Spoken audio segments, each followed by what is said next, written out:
So in exercise 10C, things get a little bit trickier at questions 7 and 8 because it's no longer written in the nice form for you, ax squared plus bx plus c. Okay, you have to do a little bit of work to get it into that form. So we can see the first one here. This is the example. I'd like to think that you probably don't need to listen to this. You could fast forward because you've read the example and followed it. And that you know we don't like this divide by x, so how do we get rid of it? We're going to multiply the other side. So there, and we're going to get rid of this divide by 2, we're going to multiply the other side as well. Okay, cross multiply. So this now becomes 2 x take 2 equals x times 6 plus x.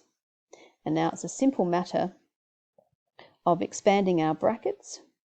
So we've got 2x take 4, x times 6, we've got a 6x, yep, I have to rewrite that, we've got a 6x, and x plus x is x squared. Okay, what do we want to do to solve our quad? The first thing we have to do is get everything on one side. Now I could put everything onto the left hand side, however that would make my x squared here negative. And remember, it's really easy to factorize if that's positive, so I'm going to pop everything over onto the right hand side. The x squared stays where it is. Right, how do I get rid of this 2x? We're going to subtract 2x from there, so what I do to one side, we do to the other. So 6x take 2x is 4x. The negative 4 comes over, we get positive 4, and now we're back to our normal question that we can factorize nicely. We're looking for two numbers that times together gives us 4, adds up to be 2, so it's x plus 2 times x plus 2, and that's x plus 2 all squared, a nice perfect square.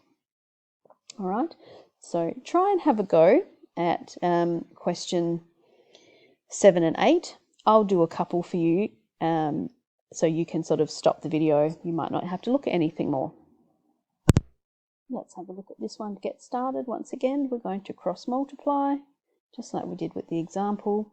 So to get rid of this divide by x, I'm timesing the other side. Okay, so x times x gives me x squared.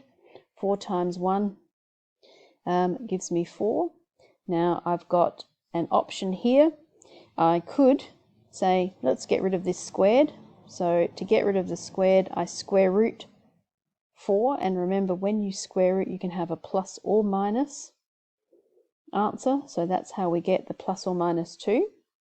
However, if the question said factorize and solve, then what we need to do is get everything on one side. So x squared take 4 equals 0. And we're looking for two numbers that times together give me 4 but have a difference of 0 in the middle. So that is x take 2, x plus 2. And again, we then look at our factors here. What makes each factor equal to 0? 2 minus 2. And we're done. Let's just check with the question. What did it say?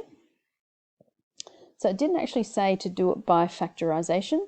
So this would be quite okay, to do this method if you prefer.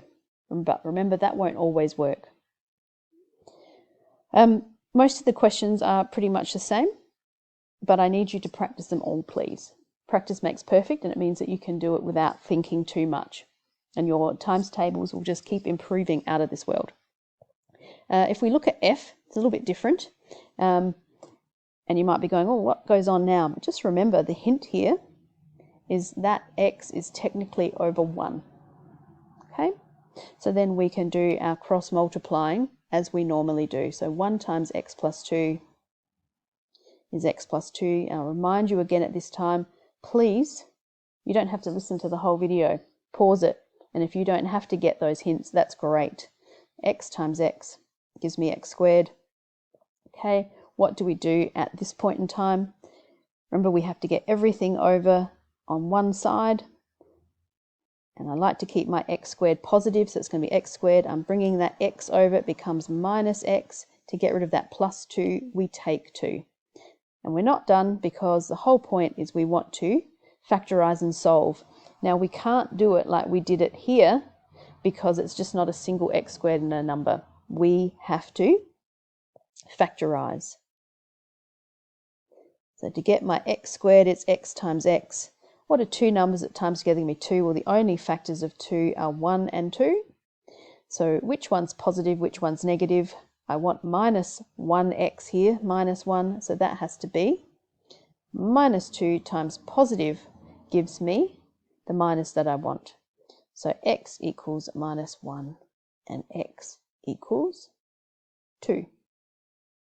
Okay, so hopefully we are okay with that. And the same sort of thing now with I. Remember, just put that x plus 2 over 1 and cross multiply. I will be on Teams if you need any assistance. Hope that helps.